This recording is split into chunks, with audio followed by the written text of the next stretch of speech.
Hey, how's it going everyone? Bo here from BZ Hub, and today I thought I would show off one thing a lot of people always wonder about. How do I use max drag on my rods and reels in Fishing Planet? Well, today I'm going to show you, so let's get into it.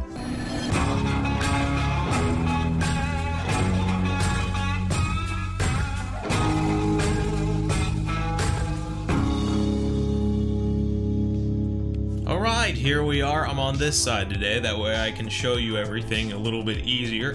Okay, so I've got 3 examples here that I'm going to show off how to do this. I've just got a float rod, I've got a casting rod, which if spinning rod be very similar, and then I do have another spinning rod, which is a bottom rod. So a little bit of variety there just to give you some examples. The biggest thing, and make sure you hit that like button, that way, you know, little transaction here.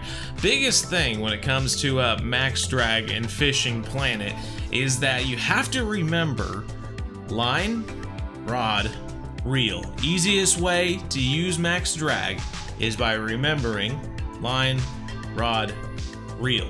If you have the line at the top, the most powerful, and then you have the rod underneath and the reel as the weakest link, you are going to make sure that you have max drag in Fishing Planet. So let's go ahead and show you some examples here. We have a float rod. Everyone starts out with a float rod in Fishing Planet, and early on you don't honestly have the line capable of making this max drag. So let's go ahead, let's just look at what we've got here. We have the Troy 19.8, 2 to 11 pounds on this guy. We have the Feeder Forcer 6000, 10.5 pounds. And you can see there, I mean, this is real close. I'm keeping everything very close together to make sure it's as strong as possible, but we're also going to make sure that we have max drag.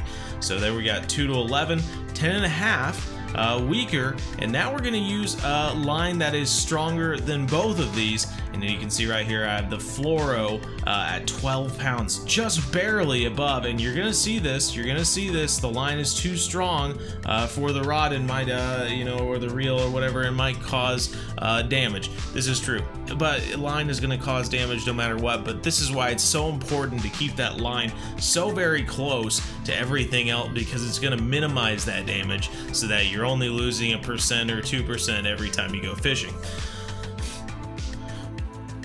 Alright, next up, casting rod. Let's look at this guy. We've got 24. This is my Basscaster. This is my favorite rod and reel in the game. If you haven't seen that video, make sure you go check it out, because I absolutely love this combo. The Basscaster 7'10". We've got the Counselor 3500P on here, 24 pounds, 23 pounds. We need something just a little bit stronger. We have this 25-pound Fluoro here. Pretty awesome keeping everything together, and honestly with casting rods, so simple, because all you do is throw it on a lure and you're good. Though I will say at this point that we might as well talk about titanium leaders or fluoro leaders, whatever you want to do. If you're thinking about going after pike, if you're thinking about going after, I don't know, I'm trying to think, I don't know, Payara maybe? I'm not really sure. You can throw on the titanium leader, which is just a tad bit stronger than everything else. We got 25 on the fluoro, 26 on the leader, and then, you know, obviously got the rod and the reel, keeping that hierarchy correct there. That's what's so important about this. And then lastly, we got the bottom feeder, and now we've got a 59.5 pound rod. We've got a 58-pound Excel Spinner 5000, and then we can throw in the 60.5 pound fluoro. Yep, throw that in there. Same thing, as you can see, the line is too strong, might cause damage, blah blah blah.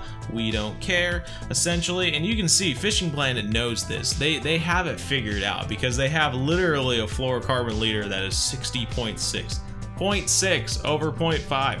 I mean, you can't make it up. That's exactly what they're planning for this thing to happen. So I'm telling you, you take these rods, you take them out, you go out and you catch some big fish. You're gonna be able to turn that dial all the way up to the top and take advantage of max drag. And I'll go ahead and I'll show you just a tad here. Here we are, beautiful Everglades. Let's see if we can well, first off, I'm gonna switch something here. There, that's better. All right, let's see if we can get a snook out of here, by George. Whee, there we go. And you can see right there as those meters go straight to the top there. The biggest one being the reel, maxing out that reel And that is exactly what we're looking for. And you might see that red and freak out at first, because usually that's a sign that it's gonna break. But luckily not today, everybody. Not with what we've got going on. Got him in the 20s now. Come on, you guy. There we go. Little snook. There we go. 13-pound common snook, everybody. And that's gonna max it out. I swear those meters were maxed out all the way. But hey, tell you what, try it out for yourself. Comment down below if you've got anything helpful to share with your fellow angler.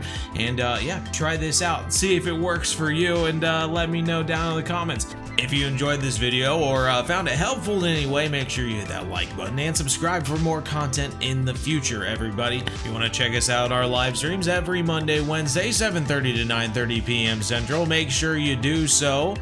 We'll be glad to have you. But until next time, everyone, take care. And as always, remember, everyone, we're one planet, one family. Game on.